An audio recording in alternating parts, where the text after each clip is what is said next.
Back in 1959, Mark Mahon moved to Bloomington, a community he not only loved, but served. He was a person who very much believed that community service was not just a privilege, but really a requirement for every citizen of Bloomington, and that we should all strive to give back and help the community be a better place. Dad served in the Air Force, but when he got out of the service, he didn't think his service to his country was over. He took it up again, but he took it up in the cause of Bloomington, Minnesota. Our mom was his campaign chairman, finance, re-election committee. She kind of ran so much of it, and we were all involved. Those are 3 of Mark's 4 sons, and they shared some memories of their dad, who joined the Bloomington City Council in 1979 and later served as a state representative starting in 1992. We were all involved, either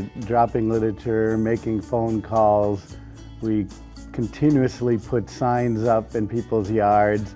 I think one year we actually put a speaker on top of one of our cars and had a little microphone and drove around the neighborhoods on election day, reminding people, get out and vote, get out and vote.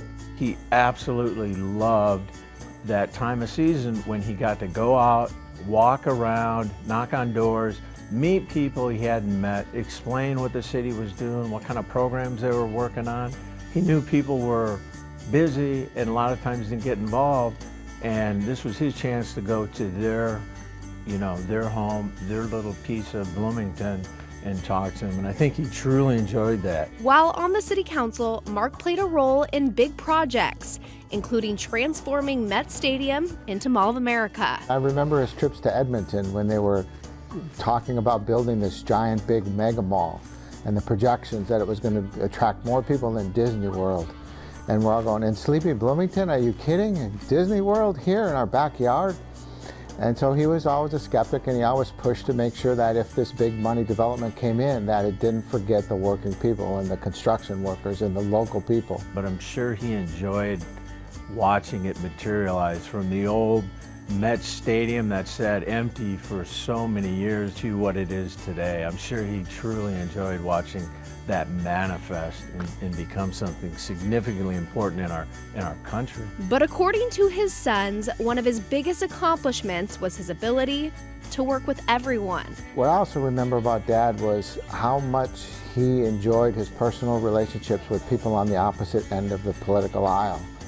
And in this polarized era, Dad always had friends who thought differently than he did. So we constantly learned how to disagree and not be disagreeable. And from the youngest time, we learned that you don't have to agree with people to be friends with them. And I think it's a great lesson that seems to be forgotten about. A valuable lesson his sons are left with.